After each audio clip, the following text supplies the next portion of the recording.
Abbiamo ainda, verdade, uma conferência muito importante na onde que trata é tópico de pessoas com limitação na sociedade. Pessoas com limitação muito viaja, tá guarda limitar também para o supermercado laboral ou para participar ativamente da nossa sociedade. Tá ponto cardinal de manejo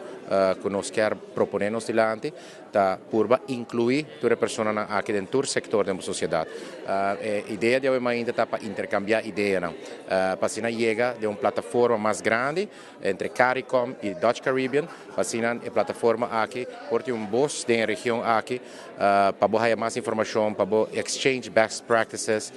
e essa é a intenção de hoje, Mr. Bisa, algum orador a 13 pontos adiante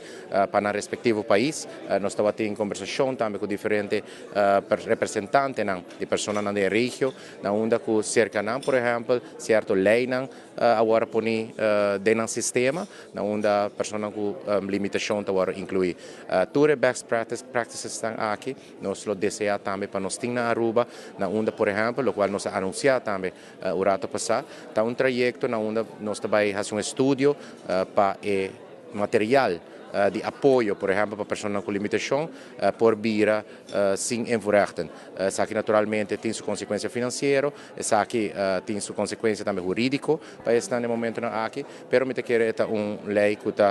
lo apoia a pessoas com limitação na vida diária, e lo apoia para poder chegar, por exemplo, a um trabalho. Banda 16, também infraestrutura na Aruba, agora discutiu o rato passado também, mestre Bira de uma forma que para cada edifício, para cada caminho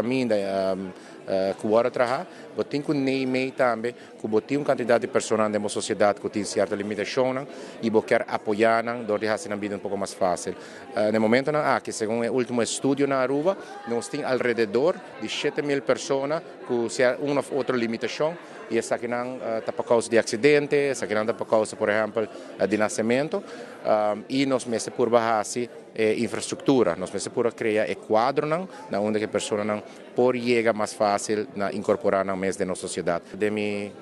discurso, nós abrimos ainda, não tem motivo, por exemplo, que tem um problema com vista, não pode ter uma visão de movida, não tem motivo que não por cana, ou tem problema com pia, não pode chegar leu de movida, e de quadro de saque nós sabemos que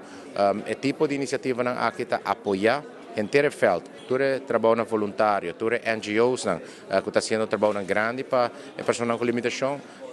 de nós banda naturalmente agradecimento e junto com o Ministério aqui, nós lo mestre por melhorar a vida de pessoas com certa limitação ainda mais.